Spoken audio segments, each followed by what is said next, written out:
Bueno, buen día a todos. Vamos a esperar 5 minutos para terminar de que ingresen sus compañeros. Gracias.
Buen día. Vamos a empezar con la unidad uno.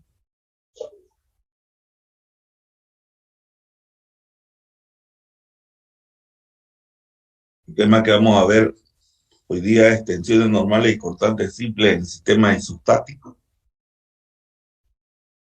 Nosotros, cada vez que empecemos una clase, vamos a dar una clase, una unidad, vamos a dar los objetivos de la unidad. En este caso, es definir y conocer qué estudia la resistencia material. Esta palabra es una introducción a la resistencia material. Conocer y comprender las hipótesis básicas de resistencia material. Son las hipótesis que nos basamos o las reglas que nos basamos nosotros para poder determinar las distintas ecuaciones de resistencia de materiales que vamos a utilizar. Definir y aprender a determinar ecuaciones que gobiernan las tensiones normales y constantes simples. Aquí es la primera vez que vemos el concepto de tensión, que es el concepto que vamos a ir manejando.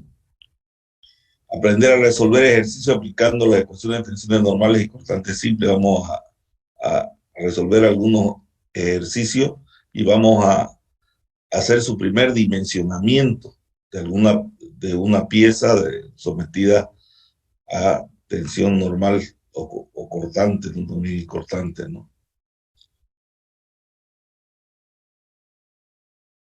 Bueno, ¿qué, ¿qué es la resistencia de materiales? Nosotros tenemos un sólido cualquiera, ¿no?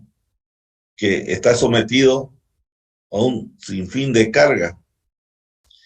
Este sólido, para nosotros en resistencia de materiales, lo consideramos un sólido deformable. Al considerarlo un sólido deformable, ya no puedo transmitir las cargas como me da la gana en isostática. En isostática yo consideraba que era un sólido rígido, indeformable. Aquí yo considero que es un sólido rígido, pero es deformable. Entonces, si yo asumo una carga, este sólido se tiene que deformar de alguna manera, ¿no? Siempre se deforma. Entonces, cuando era rígido, indeformable, el sólido podía trasladar las cargas de un lado al otro. Por eso es que nosotros determinamos las reacciones externas, porque nosotros suponíamos que este sólido podía internamente acomodarse para poder trasladar o hacer las reacciones de apoyo que conocían ustedes. Por eso es que determinamos el equilibrio externo. Ahora este sólido es deformable. No siempre puede trasladar carga, ¿no? Entonces, lo que tenemos que hacer es saber la dimensión, nosotros determinar la dimensión necesaria del sólido y el material para que este sólido pueda transportar cargas en el interior de sus secciones, ¿no? Para que pueda transportar. Entonces, ¿de qué depende que pueda transportar? Del tamaño de la sección, ¿no? Y del material. Si seguramente que yo tengo una sección como esta y es de algodón, seguramente que no va a poder transportar. Pero si tengo una sección como esta y es acero duro y le pongo un montón de fuerza, entonces va a poder transportar. Entonces depende. Pero si también es algodón y tengo una sección inmensa, seguramente que va a poder transportar esta fuerza. Entonces, depende del material y depende de la dimensión de la sección para que pueda transformar carga. Esa es la gran diferencia que hay entre isostática y resistencia. Yo en isostática suponía que el sólido era rígido, indeformable, entonces transportaba cualquier carga, no importaba la carga, no me interesaba qué pasaba en el interior del sólido, ni la dimensión, ni la forma de la sección, que él podía transportar carga de un lado al otro, ¿no? En cambio acá no. Entonces, nosotros vemos la definición, es la mecánica de los materiales estudia los efectos causados por las cargas externas en el interior del sólido, rígido, deformable, analizando sus esfuerzos internos y sus deformaciones para poder determinar las dimensiones del sólido en función del material para que el mismo pueda soportar cargas externas. Es bueno siempre saber, cuando definimos un sólido y lo consideramos elemento estructural, es que internamente puede transmitir carga. Entonces, ¿cuál es la función de una estructura? La función no es más que poder transmitir carga.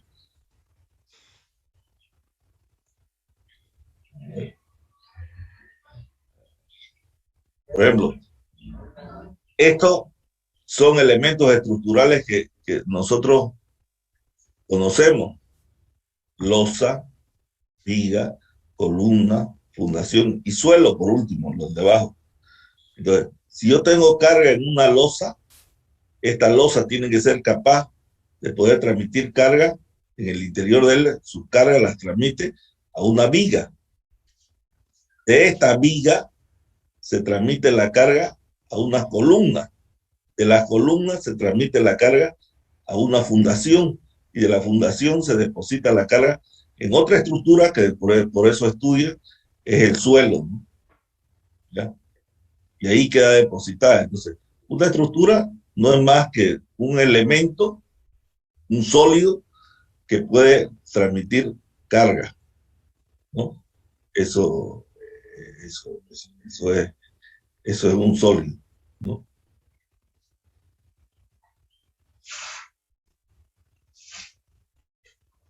O aquí podemos ver lo mismo, que es un sólido o estructura o sistema estructural, una cercha, que estamos dando clases, somos la carga se transmite a la losa, de la losa se transmite a la viga, de la viga se transmite a la fundación, y de la fundación se transmite al suelo, ¿no? Eso es lo que nosotros estamos haciendo y lo que está sucediendo. Bueno,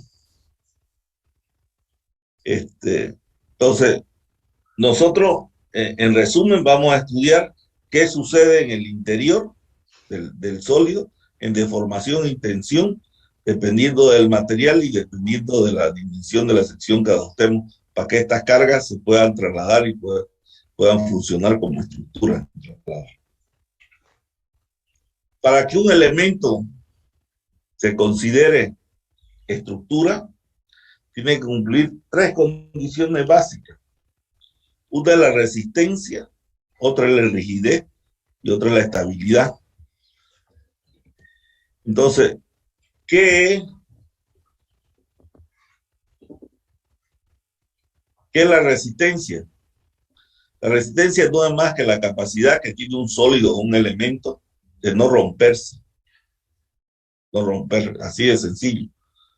O sea, la capacidad que tiene de no romper, esa es resistencia.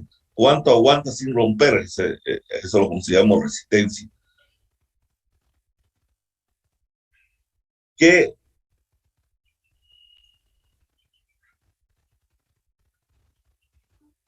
es la rigidez?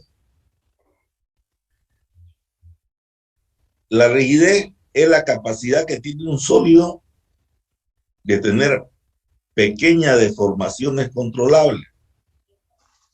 La capacidad que tiene un sólido de tener pequeña deformación, en otras palabras, ¿no?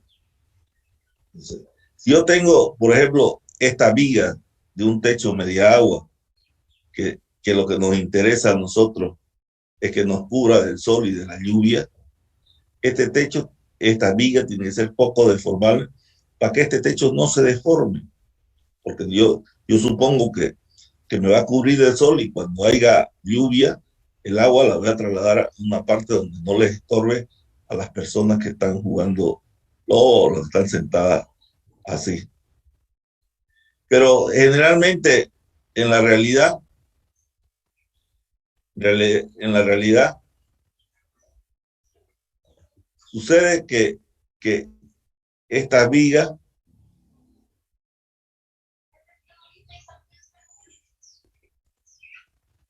por X o Z motivo, es muy común verlas deformadas. Y al deformarse, aquí tienen las tejas generalmente son elementos rígidos y son elementos que fácilmente se quebran. Entonces, por X o Z motivo se fisuran en alguna parte y cuando llueve, la lluvia entra adentro. Y hay goteras, dicen, ¿no? Y entonces lo que hacen es ponerle recumplaje generalmente a las tejas para curarla donde se ha fisurado, donde se ha quebrado, ¿no? Y esa es la solución. Y después al año vuelve a quebrarse en otra parte y va a volver a llover. El problema no es ponerle 1000 veces reciclaje. Si bien es cierto que es una solución momentánea que sirve, el problema es que la viga que se dimensionó no tiene la dimensión adecuada para no deformarse. Y se deforma de tal manera que es la que está haciendo producir movimientos en un material rígido o un material quebradizo que agarra y se fisura. Entonces, la solución correcta es cambiar la viga, poner vigas de dimensiones correctas o de material correcto para que ésta no tenga solo pequeñas deformaciones y no ocasionen fisuras en el otro elemento. Esta viga no necesita romperse para considerarla nosotros en ingeniería que ha fallado. Nosotros tenemos rango de deformación de los elementos que no podemos permitir que se deformen más allá, porque el momento que se deforme más allá va a perjudicar a la otra parte de la estructura. Una viga deformada no cumple la función para que fue diseñada. ¿Ve? Y el otro elemento que tiene que tener el elemento para que sea estructural es estabilidad.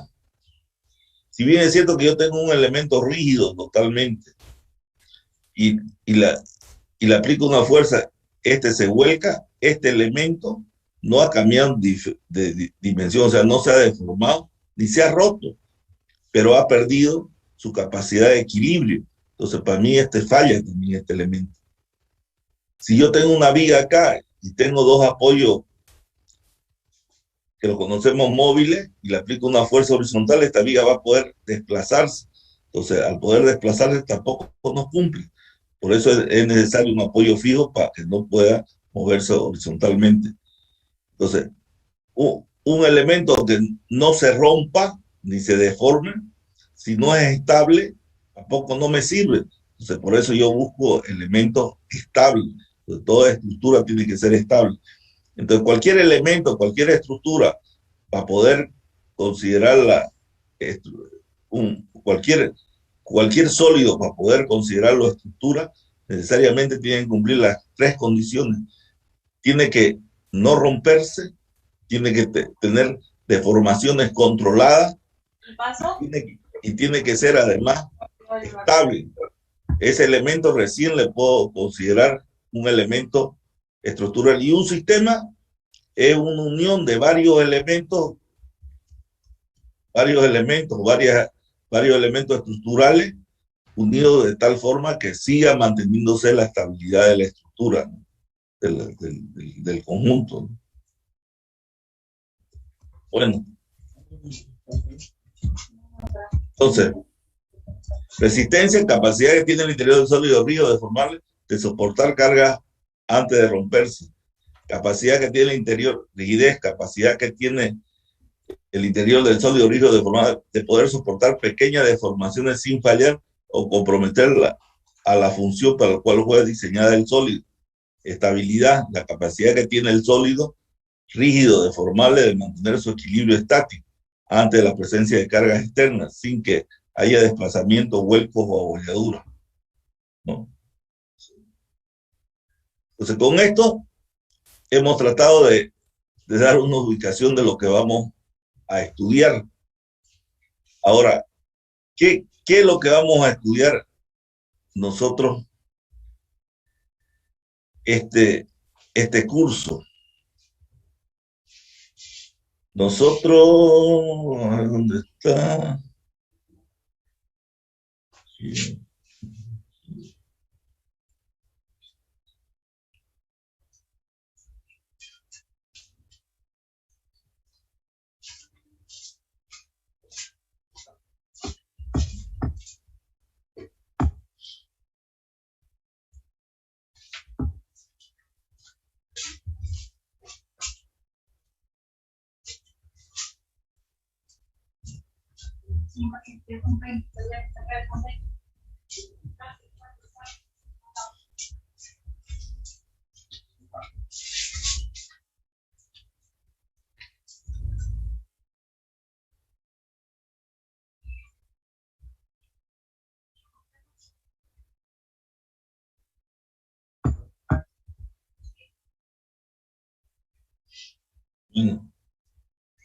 Están viendo el tipo de solicitaciones, ¿no? ¿Qué es lo que vamos a hacer nosotros en sí? Nosotros vamos a estudiar estas solicitaciones que las llamamos simples, porque solo no son combinadas, ¿no? El nombre de simple es que hay, en el elemento hay una sola solicitación. Nosotros cuando el elemento se estira, lo conocemos como tracción. Cuando el elemento la fuerza entra en el elemento, se define como compresión. Estas son lo que llamamos elementos sometidos a fuerzas normales. Cuando se corta, el mismo elemento se corta, se llama corte. Cuando se flexa, como las vigas, es flexión. Y cuando se tuerce, es torsión. Entonces, nosotros vamos a ir, la unidad 1, 2 y 3 se va a referir a estos elementos sometidos a esfuerzos normales simples. La unidad 4 se va a referir a torsión. Entonces, la unidad 1, 2, 3, la 1 vamos a ver algo de corte, porque vemos algo de corte. Vamos a ver estos tres tipos de elementos. La unidad 4 vamos a ver torsión. La unidad 5, 6 y 7 vamos a ver lo que se llama flexión. Y la unidad 8 ya vamos a ver secciones que son oblicuas, ¿no? Eso es lo que vamos a ver. Nosotros, todas las tensiones que calculamos en las 7 primeras son perpendiculares a su eje. Tenemos un eje acá, las tensiones calculamos en función a las secciones perpendiculares, en todita, siempre perpendiculares. Ingeniero, disculpe, su pantalla de la computadora quedó ¿No se ve? en la carpeta. No, solo estamos viendo ahí los documentos guardados que tiene. Bueno, ya gracias. A ver, vamos a ver. Vamos a ver.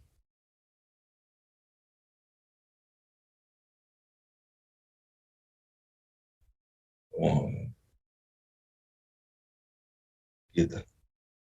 Ahora ya se ve. Ahora Sí, está bien. ingeniero. Ya. Entonces ya. Entonces vuelvo a repetir. Estos son los elementos sometidos a esfuerzos normales. Tenemos normales de tracción cuando se estira el elemento y de compresión cuando se aprieta el elemento.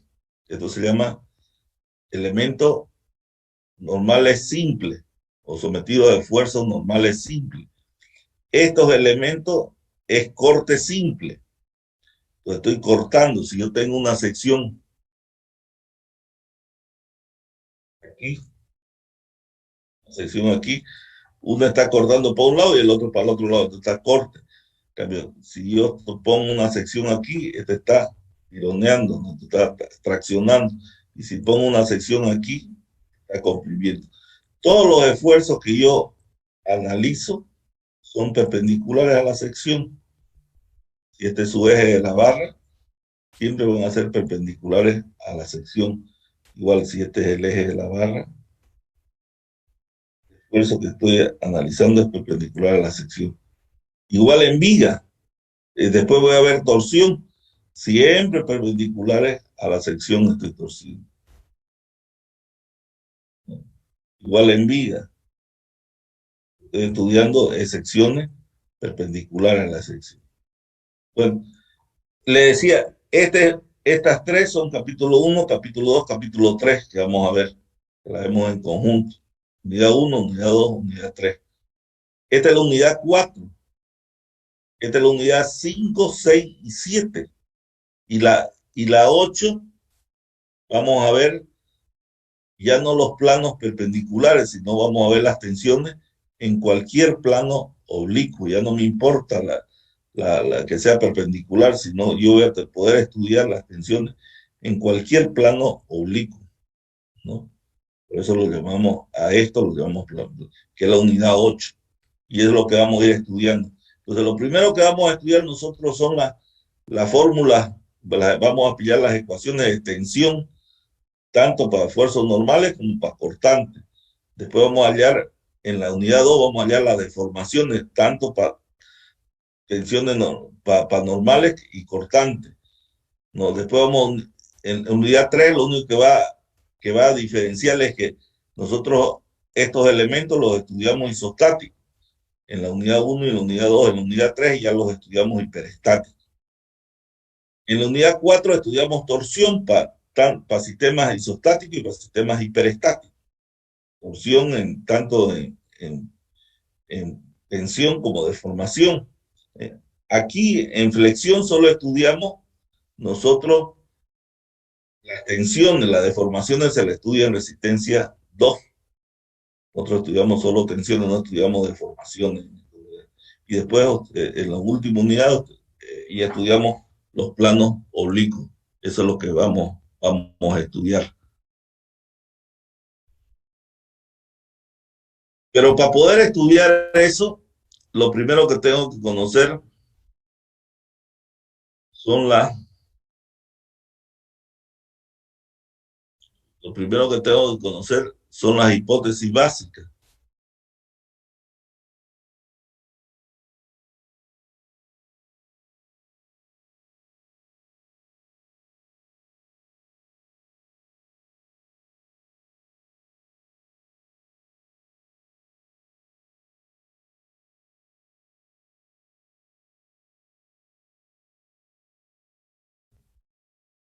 Entonces volvemos, ya están viendo ahí, hipótesis básica de resistencia de materiales. Entonces, nosotros, al estudio de la mecánica de materiales, como es una teoría, o la teoría de elasticidad, que es lo mismo, es una teoría que se basa en materiales ideales. O sea, porque nosotros vamos a hacer una teoría para todo tipo de materiales. O sea, no importa que sea madera, no importa que sea hormigón, no importa que sea metálica o de zinc o de aluminio, el elemento que quiero dimensionar. Entonces, esos elementos tienen que tener ciertas características especiales para poder dimensionar. Entonces, para nosotros queremos que sea nuestro material o nuestro elemento, nuestro sólido, queremos que sea totalmente continuo, por eso dice hipótesis de continuidad.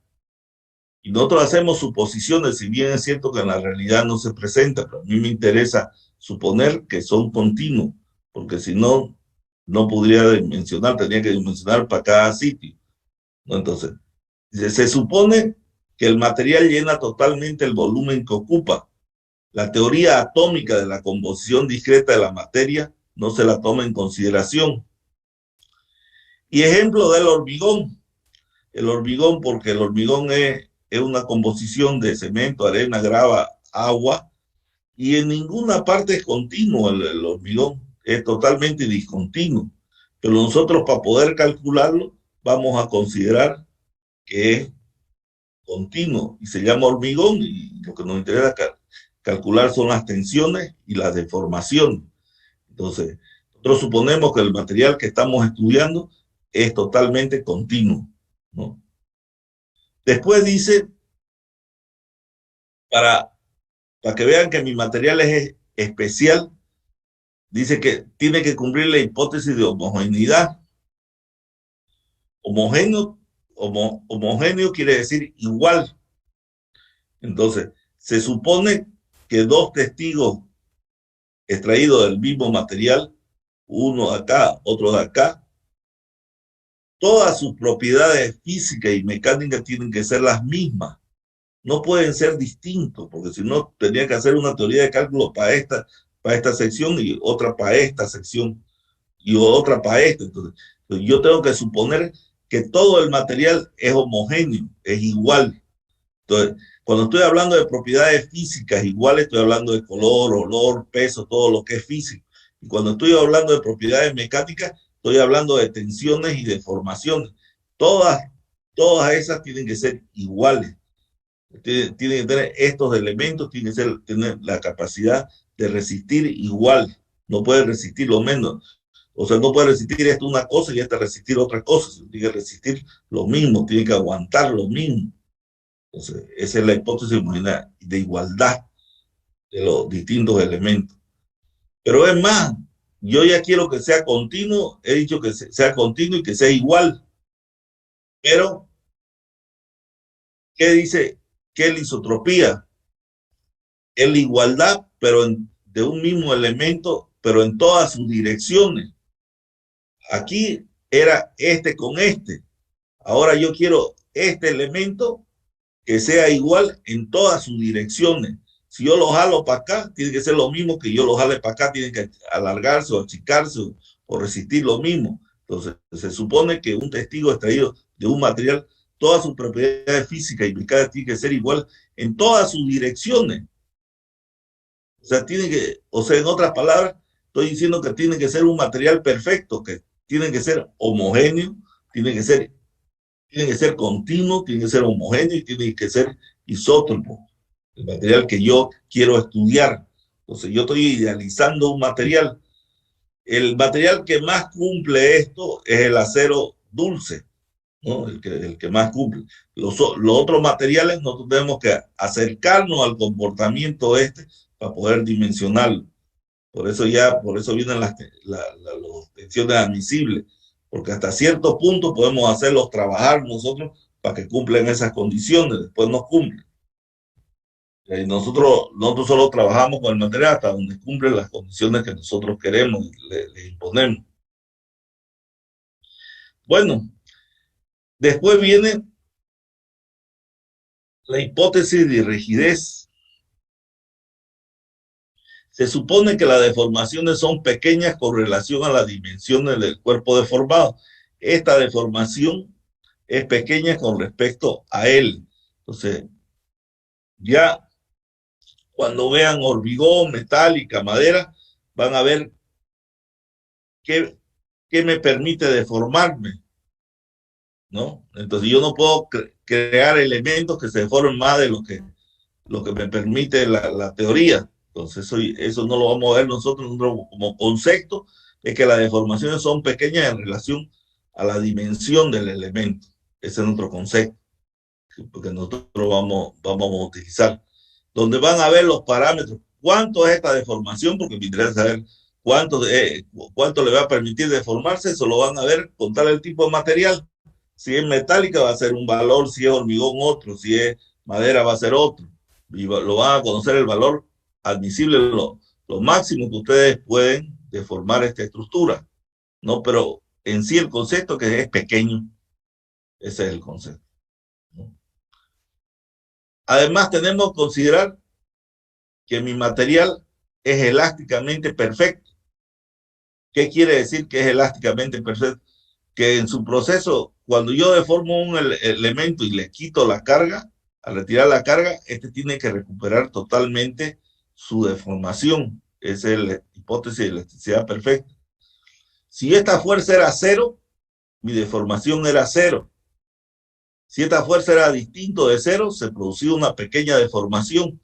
Si yo le vuelvo a sacar la carga, tiene que volver a ser cero. Cuando está arriba, en el piso de arriba, pasando clases, la losa que está de arriba está sin deformarse porque no tiene carga externa. Se supone que ese es su estado inicial, como esta losa. Nosotros ingresamos al curso y siempre se deforma, pero dirán, yo no siento lo que se deforma. No van a sentir porque las deformaciones son pequeñas, están hechos esos elementos, por eso son rígidos. Las deformaciones que a nosotros se les permite es pequeña. Pero si esa deformación no fuera elástica, no recuperaría, y todos los días entramos y salimos y se sigue deformando, llegaría un día que ya la deformación la podríamos apreciar a simple vista, ¿no? Entonces, pero como nosotros lo dimensionamos hasta donde mi material se comporte elásticamente, eso no va a suceder, porque siempre va a recuperar la deformación. Aquí está sin alumno, con alumno, se deforma, y cuando salimos de aula, vuelve la losa o el elemento estructural a estar en su posición original de no deformado. Por eso dice, el material que nosotros utilizamos tiene que ser, el, tiene que contener elasticidad perfecta, ¿no? Tiene que ser elásticamente perfecto, ¿no?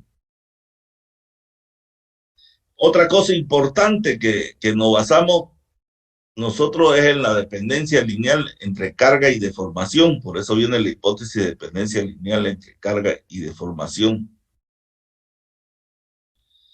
Se supone que existe una dependencia lineal entre la carga y la deformación aplicada.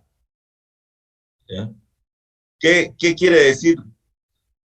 Que, que si es cero, la deformación es cero. Si es P, existe una deformación. Si es 2P, va a existir dos deformaciones. Si es 3P, va a existir tres deformaciones. De forma que la carga y deformación sea lineal. Esta es la ley de Hooke, que nos obliga a que los materiales se comporten linealmente entre carga y deformación, que más adelantito vamos a ver la ley de Hooke.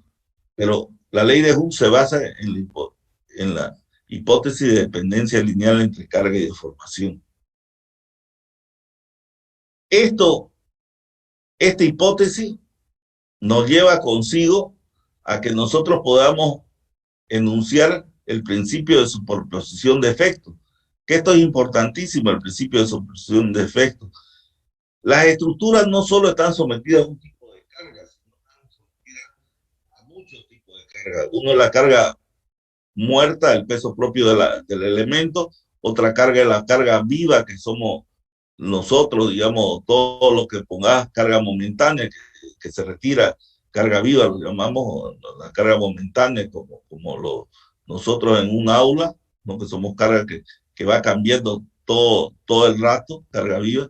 Pero hay carga de viento también, hay carga de sismo, hay carga dinámica, y hay un sinfín de tipos de carga que pueden afectar a una estructura.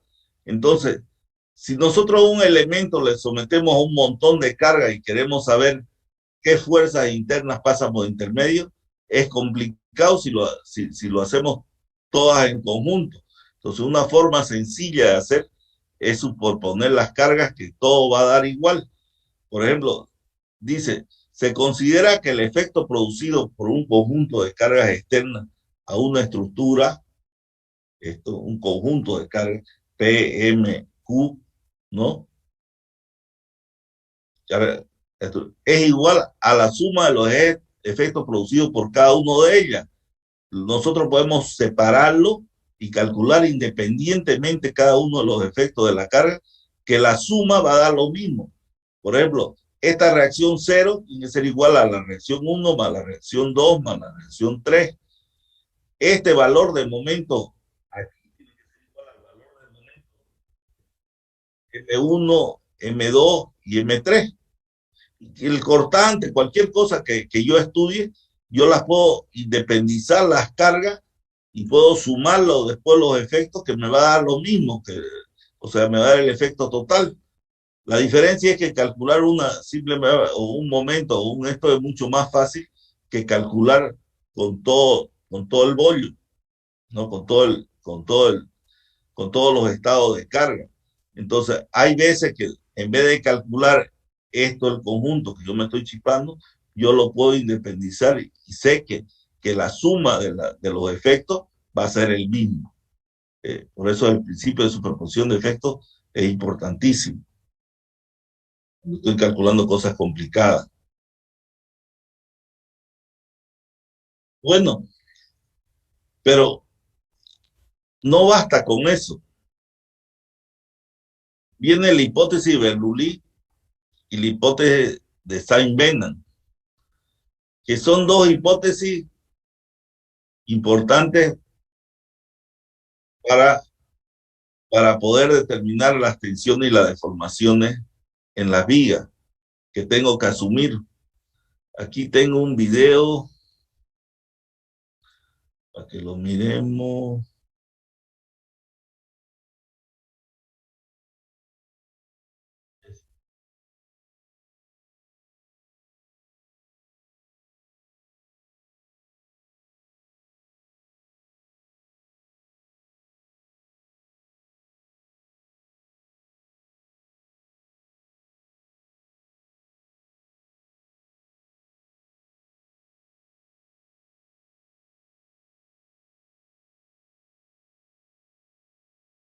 Ingeniero, por si acaso no se escucha el Sí, video. ingeniero, no tiene audio. Espérate.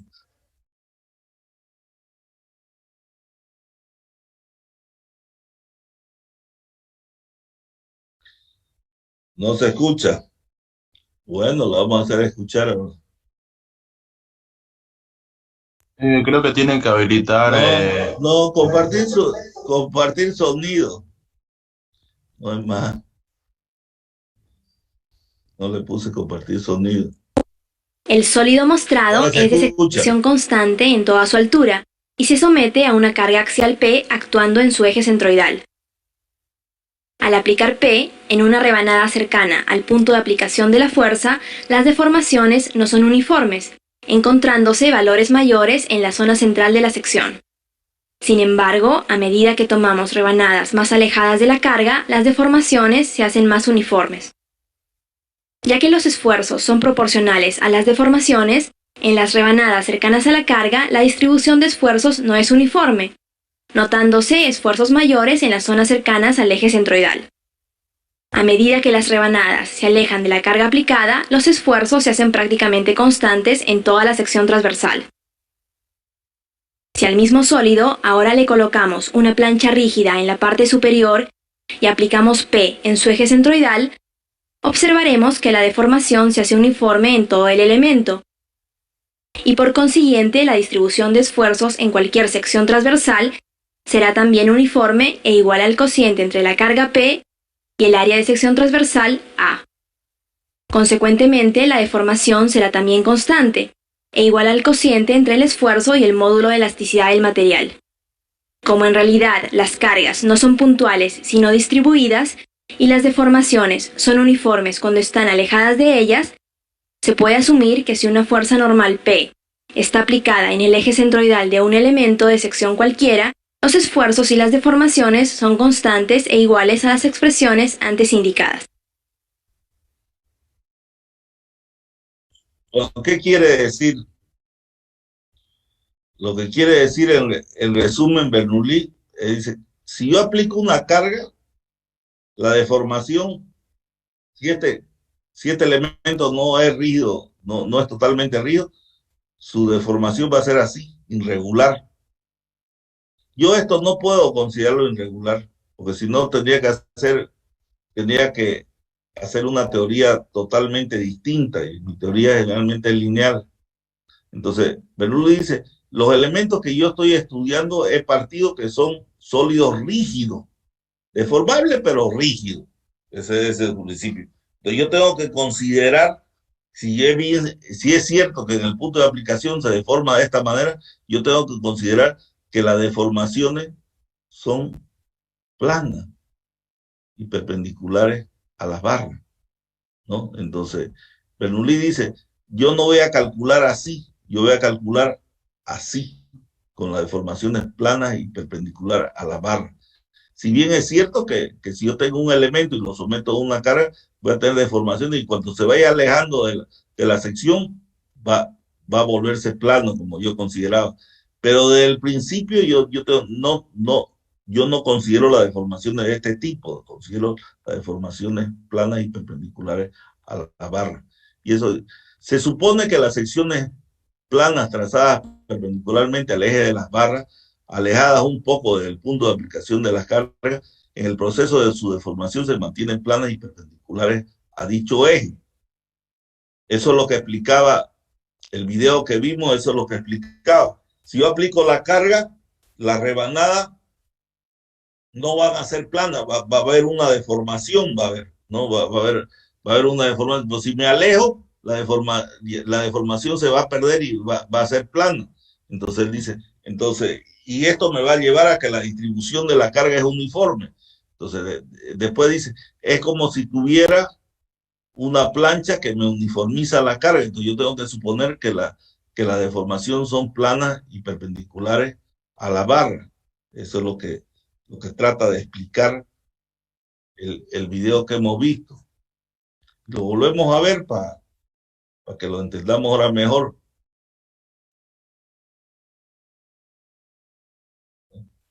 Entonces, aquí empieza diciendo yo le voy a aplicar una carga a esta sección y esta sección en el punto de aplicación, la deformación no va a ser plana, pero si me alejo va a ser plana.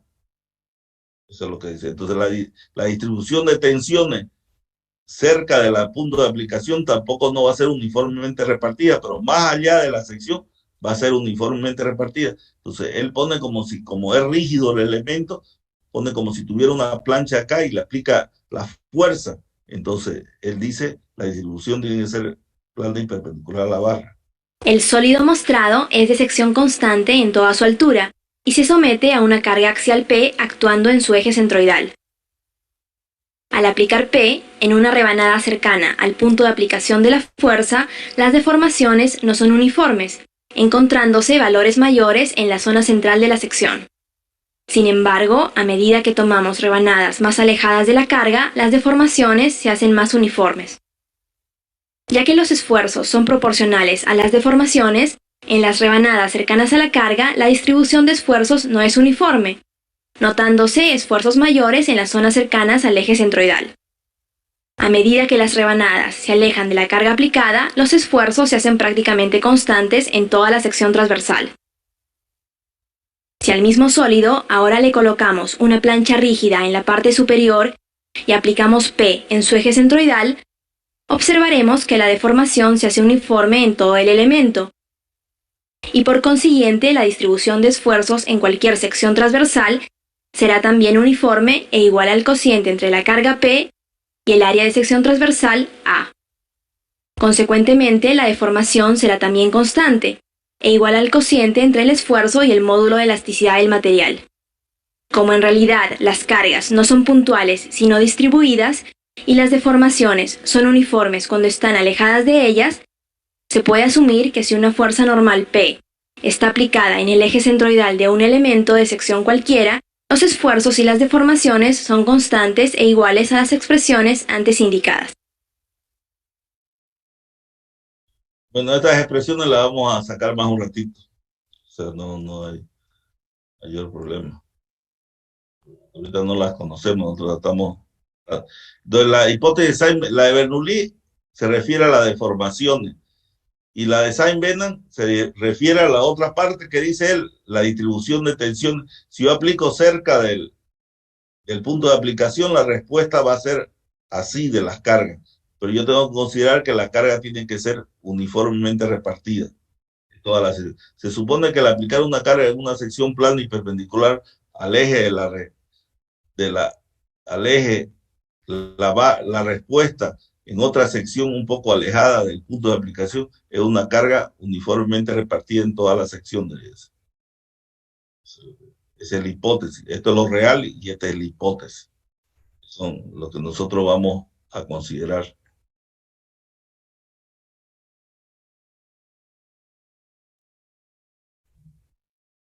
Esto es lo real y esta es la hipótesis. Bueno.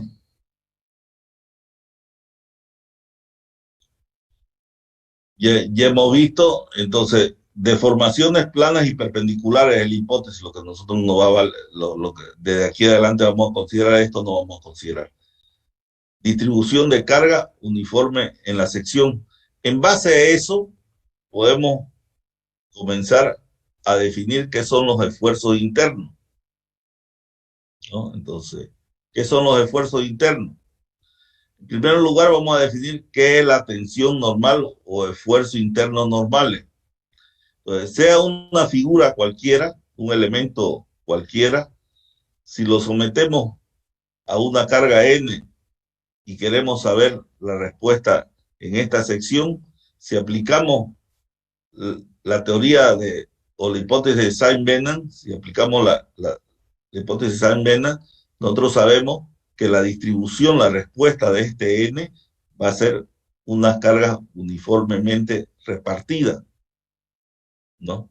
Entonces, la fuerza, esta fuerza, si sacamos un elemento diferencial, dN, para poder quedar como esté sin romperse, entonces tiene que ser la capacidad que tiene sin romperse una determinada área, ¿no? Entonces, para que no se rompa este elementito diferencial, tiene que ser, parece lo que se llama tensión o esfuerzo interno. Entonces, N es igual a la capacidad que tiene esta sección sin romperse en una determinada área. Entonces, si yo integro de 0 a N, esta sección ya total, N tiene que ser igual a la tensión por el área, en este caso área perpendicular. Entonces la tensión es la fuerza sobre el área, que es la ecuación que mostraba el video. Y esto es lo que nosotros llamamos esfuerzo interno normal o tensión normal. Lo mismo sucede en el corte, ¿no? O el esfuerzo interno de corte. Ahora la diferencia es que la fuerza, ya mi sección está transversal a la fuerza. Antes la fuerza estaba perpendicular a cualquier sección. Ahorita la fuerza está transversal a la sección resistente. Si yo quiero trasladar una carga de dos elementos y juntarlo por un perno, la sección que está trabajando, que tiene que soportar, es el perno, ¿no? Entonces, la fuerza ya tiene que ser transversal o paralela a la sección, como vemos acá. Entonces, esta fuerza, esta dP, ¿cuánto tiene que valer? Lo que pueda soportar en un área paralela. Entonces, integrando nuevamente, tenemos que P es tau por A paralela. La única diferencia, fíjense que es la misma ecuación, pero es el área. Aquí el área es perpendicular y aquí el área es paralela. Esta es paralela. Entonces le pongo dos rayitas aquí. Es paralela. Entonces son los dos tipos de área que tengo que soportar. Los dos tipos de tensión. Una es cortante y otra es normal. Y la única diferencia es que esta área es transversal a la fuerza aplicada y esta área es normal a la fuerza aplicada. Si nosotros conociéramos, porque ¿qué quiere decir tensión? Lo que pueda soportar, pero ¿quién puede soportar en el elemento? El material. Entonces, esta tensión depende del material. Si yo sé cuánto puede soportar el material sin romperse, yo ya puedo dimensionar. Entonces, este es un dato, generalmente la tensión, por eso después la conocemos como tensión admisible. La tensión es lo que pueda soportar. En nuestro caso va a ser lo que nosotros podamos permitirle, ¿no? La fuerza es lo que podemos permitir que un determinado material pueda aguantar, en otras palabras, ¿no? O sea, vamos a tener tensión normal y tensión cortante. Entonces, si nosotros tenemos, por ejemplo, un ventilador, que es lo más común que ustedes conocen ahí en la aula, donde tenemos un tubito, un fuste, que le llamamos fuste, una columna, y tiene un ventilador, y tiene un pasador que lo está agarrando para que este vueltee tranquilo, no se quebre. Y nos piden dimensionar este fuste y dimensionar este pasador.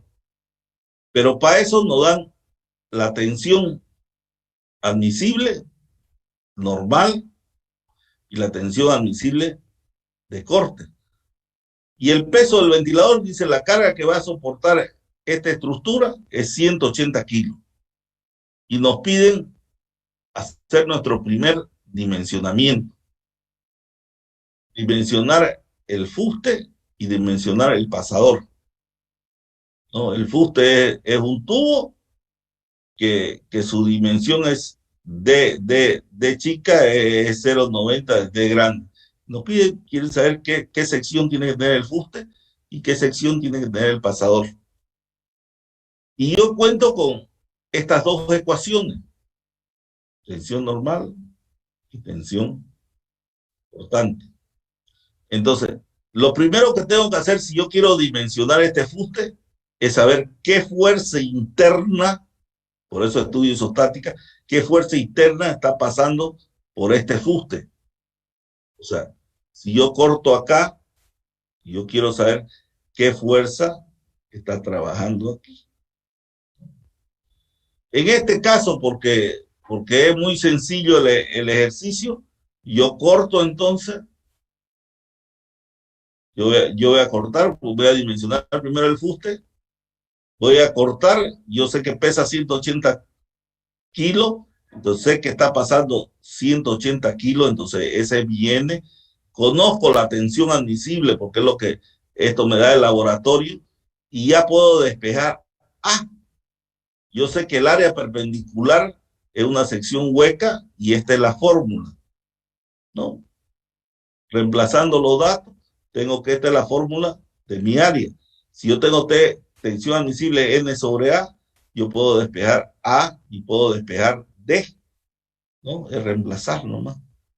Entonces despejo D y obtengo las dimensiones de mi fuste. Entonces mi fuste tiene que ser de 1 centímetro y de y D chica 0,9. Entonces va a ser 1 milímetro, va a tener o 0,1 centímetro va a tener el espesor de mi fuste, ¿no? Entonces, una vez determino ya que con esta dimensión este fuste aguanta, tengo que determinar qué sección le voy a dar al pasador cuando estoy jalando, porque ya se está produciendo, este era normal, y aquí se está produciendo un corte, porque yo lo estoy jalando esto, y aquí el pasador está tratando de cortarse, como vemos en esta figura, entonces está tratando de cortar.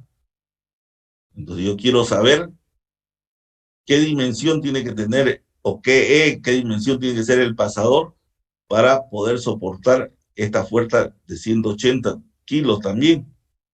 En este caso, como está cortando en dos partes, en este caso cortaba en una sola parte la sección. Si no todos fijamos, tironeamos, aquí hay una sección de corte. En este caso especial, hay dos secciones de corte que están resistiendo. Cuando yo estoy tironeando 180, están resistiendo dos secciones de corte. Por eso es que la A paralela se hace dos secciones de pasador. Una, dos, por eso aparece el 2 acá, dos secciones de pasador. Yo sé que P es 180 y AP va a ser como es un círculo, va a ser pi por E cuadrado sobre 4. Reemplazando de nuevo la fórmula, yo determino E, que es 0,5 centímetros. Con eso he conseguido el dimensionamiento, mi primer dimensionamiento, que es muy sencillo. O sea, y eso es lo que yo estoy buscando. En este caso, fíjense que no he hablado nada de deformación. Podría haber hablado de deformación, de decir, la deformación admisible de esto es tal y verificar, como no estamos hablando, ahorita solo estamos hablando de resistencia, estamos dimensionando a resistencia.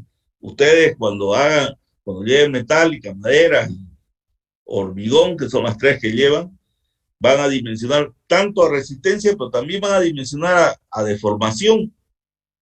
A veces los elementos resisten, pero su deformación es tan grande que tenemos como la viga esa que vimos, que generalmente esa viga se dimensiona a deformación, o sea, no a resistencia, porque tenemos que controlar deformación. En este caso no estamos controlando deformación, solo estamos dimensionando a resistencia, ¿no?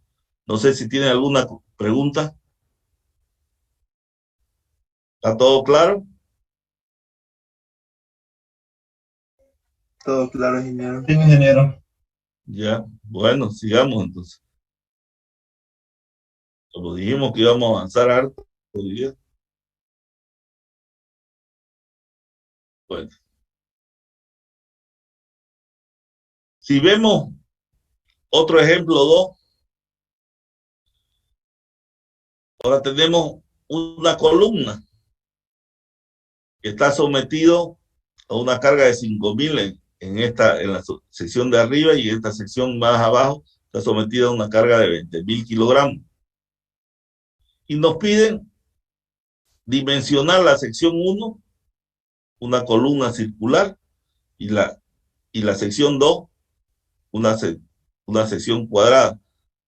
Podríamos aclarar que estas son elementos que no tienen pandeo, que eso lo van a ver en el dimensionamiento de columna. Van a ver el tema de pandeo en resistencia 2, van a ver. Nosotros consideramos que las estructuras que estamos calculando o dimensionando no tienen pandeo. Eso lo consideramos. Entonces, nos dan como dato que la tensión que va a soportar son 1.200, son del mismo material, pero una es circular y una es cuadrada. Una tiene una carga arriba de 5.000 y la otra tiene una carga abajo de 20.000. Entonces vamos a dimensionar primero la sección 1.1. De la misma manera, ya tenemos la tensión atmosférica y yo tengo que saber qué fuerza está pasando en el interior. Entonces, para la sección 1, 5 y 5, N1 está pasando 5. Despejando, tenemos la tensión 1.200, tenemos el área que es circular, que es pi por diámetro al cuadrado sobre 4. N1, 5.000, y no es más que reemplazar y despejar. Reemplazar y despejar nuestra ecuación. Esto es área, P o N, y la tensión, ¿no? Entonces lo que estoy despejando es esta. Área igual a N sobre tensión. El área es pi por diámetro sobre 4. Pi por diámetro al cuadrado sobre 4. El N es 5.000 y la tensión admisible es 1.200. Entonces despejo D y va a tener que es 2.30 centímetros. Hago otro dimensionamiento. Ahora quiero dimensionar la 2, pero cuando corto la 2, para que el sistema esté en equilibrio, veo que influye la carga de 5. Estoy cortando en 2 porque este sistema tiene que estar en equilibrio. Donde corta, entonces no está pasando 20, sino está pasando 5 más 20. Entonces la N2 es 25.000 porque estoy cortando. Siempre el sistema tiene que estar en equilibrio. Si no estuviera en equilibrio, estuviera andando, no lo pudiera dimensionar. ¿Ya? Entonces yo obligatoriamente tiene que estar en equilibrio. Entonces N2, sumatorio de fuerzas verticales, puede tener que 25.000. Y vuelta, 1.200. El área he dicho que es cuadrada, es A por A, va a ser A cuadrado. Reemplazo esto, vuelta en la expresión, esta expresión, A cuadrado, N y tensión. Entonces despejo A y voy a obtener el dimensionamiento de la sección cuadrada, ¿no? Entonces, como ven, es sencillo, la fórmula es sencilla y no es complicado calcular o dimensionar, ¿no? Se va complicando con la parte isostática. Cuando yo lo puedo ir complicando, cuanto más le pongo más complejidad en la parte isostática, se va complicando. Aquí tengo otro ejercicio. El ejercicio 3, que nos piden encontrar las tensiones para la sección 1, que es la misma acá, que tiene 2 secciones, y para la sección 2, que tiene una sola sección. Y solo para mostrar que si tengo 2 secciones, las tensiones, esta va a ser la mitad de esta. Por eso, porque acá hay 2 secciones resistentes y aquí hay una sección resistente. Entonces la fórmula es la misma, pero en A2 es pi por diámetro sobre 4, porque es una sola sección, y aquí hay 2 secciones resistentes. Entonces, cuando hay 2 secciones resistentes, va a ser 2, ya, va a ser pi por diámetro sobre 4 por 2, ¿no? Entonces entra el 2 acá. Entonces, cuando calculo, la 1.000 va a ser 1.000, pero una sola sección, entonces va a ser pi por 1 centímetro sobre 4, va a ser 1.273. Y en cambio aquí va a ser sobre 2, son 2 secciones de corte, entonces va a ser la mitad. Entonces, lo que quiere decir que este perno, si es del mismo diámetro, está trabajando a la mitad de carga que este perno, ¿no? Eso es lo que quiere decir en resumen.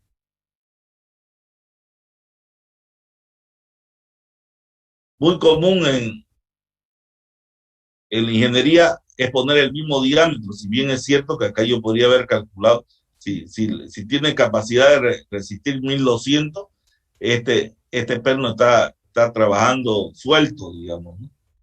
O sea, no, yo podría haberle hecho una sección más pequeña, pero en la realidad uno pone siempre el diámetro del más solicitado, porque es incómodo poner distintos diámetros. O sea, un plano con miles de diámetros calculados exacto, es una locura para construirlo. Entonces, generalmente uno dimensiona con el más solicitado, ¿no? Y como le decía, yo puedo ir complicando, pero lo que se complica generalmente es la parte estática, la formulita sencilla de tensión, fuerza sobre área sigue siendo esa, pero yo puedo ir complicándola en función de cómo se lo complique la parte isostática. Y aquí va otro ejercicio. Ya tengo un elemento donde tengo una barra rígida y está soportada por un apoyo fijo que puede rotar. Si yo le quito esta barra, esto tiene un perno acá, puede rotar. Por eso es que le pongo estas 2 barras, por eso es que las pongo esta barra. Y tiene una carga de 10.000 y una carga de 5.000.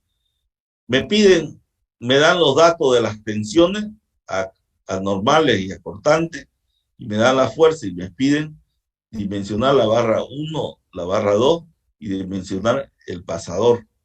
Eso es lo que me piden. Entonces, lo primero que tengo que encontrar siempre es qué fuerzas internas están trabajando en la barra 1, en la barra 2 y el pasador.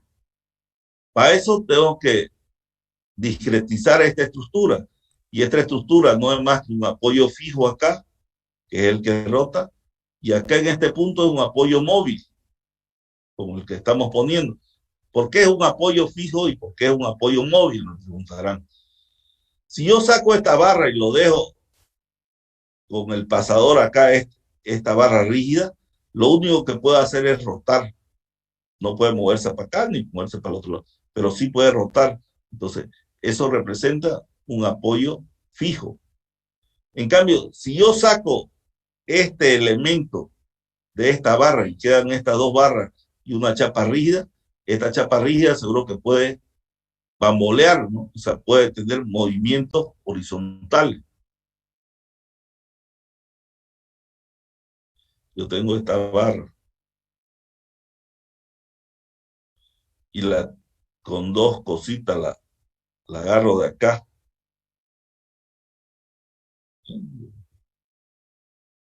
Y no apoyo. Y yo le aplico una fuerza horizontal, esta puede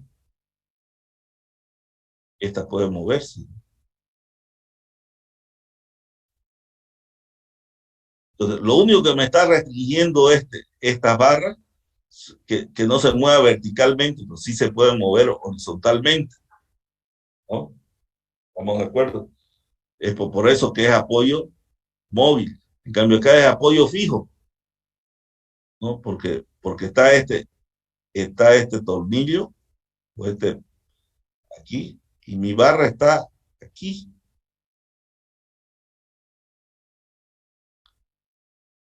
Esta, si la hago horizontal, no se va a poder mover. Y si le hago vertical, ¿qué va a suceder? Esta va a tener que poder girar acá, ¿no? Entonces, el único movimiento que puede hacer es rotación. Entonces, por eso es el tipo de apoyo. Pero bueno, eso ya han visto en isostática. No hay mucho que explicar. Entonces, tengo una carga de 10.000 acá y tengo una carga de 5.000. Entonces, consigo horizontal no hay, BA, consigo consumatorio de momentos en A, consigo la fuerza BC que es 10.000, sumatoria de verticales, voy a obtener BA. Esta va a ser la fuerza que está trabajando en el pasador y esta va a ser la fuerza que está trabajando en las barras elásticas. Esto es la reacción. Cuando trabaja en la barra elástica se vuelve acción. Esto es la reacción. Cuando trabaja en el pasador se vuelve acción. Entonces veamos las barras elásticas. Entonces yo tenía BC 10.000 que iba para arriba. Como he cortado, va para abajo, ¿no? Estamos de acuerdo. Haciendo el equilibrio, tengo los valores, sumatoria de fuerzas verticales, sumatoria de fuerza horizontal, tengo los valores N1 y N2 para poder dimensionar las barras 1 y 2, ¿no? Entonces, para dimensionar las barras 1 y 2, ya tengo los valores de N1 y N2, lo único que tengo que hacer es aplicar la fórmula y despejarlo. Entonces voy a tener Φ1 y voy a tener Φ2. Igual para el pasador, tengo dos secciones, entonces viene 2, P, sé que es este valor, PA, que es 5.000, ¿no? Entonces, A, como es pasador, es pi por diámetro al cuadrado sobre 2, sobre 4. Entonces, lo mismo, despejo D y encuentro el diámetro del pasador. Y con eso he dimensionado este sistema.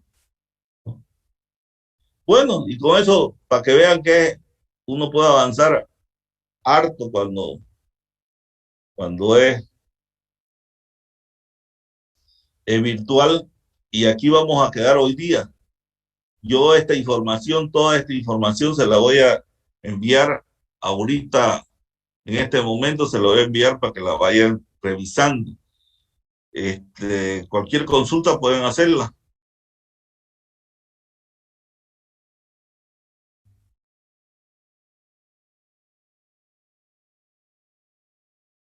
Bueno, si no hay más, nos vemos mañana. Vamos a tratar de avanzar medio rápido porque estamos sin tiempo y prefiero tener tiempo para hacer después ejercicio, hacer pruebas, hacer algunas cosas. Bueno, entonces nos vemos mañana. Hasta mañana, hasta luego. Hasta luego, ingeniero. Hasta luego, ingeniero. Hasta luego, ingeniero.